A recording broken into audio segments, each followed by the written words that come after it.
Dėl daugumos reikia, bet tam reikia pradžiai priimti, o čia Seimas turi priimti ypatingojo prokuroro instituciją, nes mūsų teisinė sistema, o teisinė sistema prasidedant nuo prokuratūros.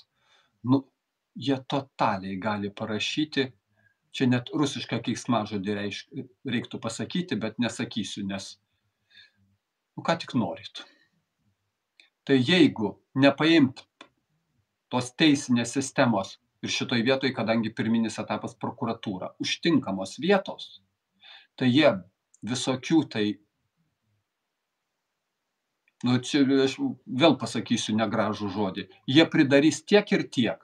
Tai reikia pradžiai ypatingojo prokuroro instituciją, kuris įgaliojimus turi tokius, kad visi su baime turi į jį žiūrėti, nes jis gali užduoti ir prokuroram, ir generaliniam prokurorui, kam tik norit, ir teisėjam gali užduoti paprastus klausimus.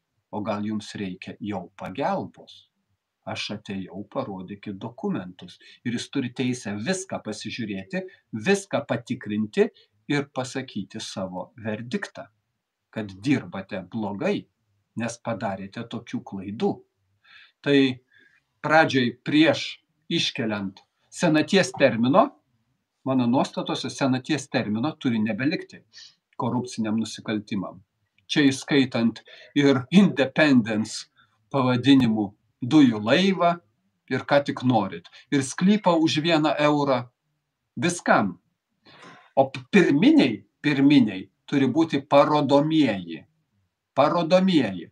Prašau, žurnalistai, eikit ir klausykit ir pateikit vis įdomiausius niuansus visai Lietuvai. Aš tada vis prisiminsiu, čia Drižius iš Laisvo laikraščio, vienintelis beveik turbūt, man atrodo. Jisai ilgą laiką rašė, kai Šiauliuose visą policijos komisariato skyrių suėmė, su vadovu įskaitant, dėl narkotikų.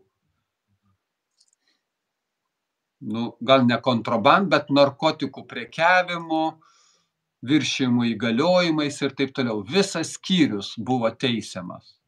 Ir Lietuvoje apie tai buvo tylu, nes tai neaktualu.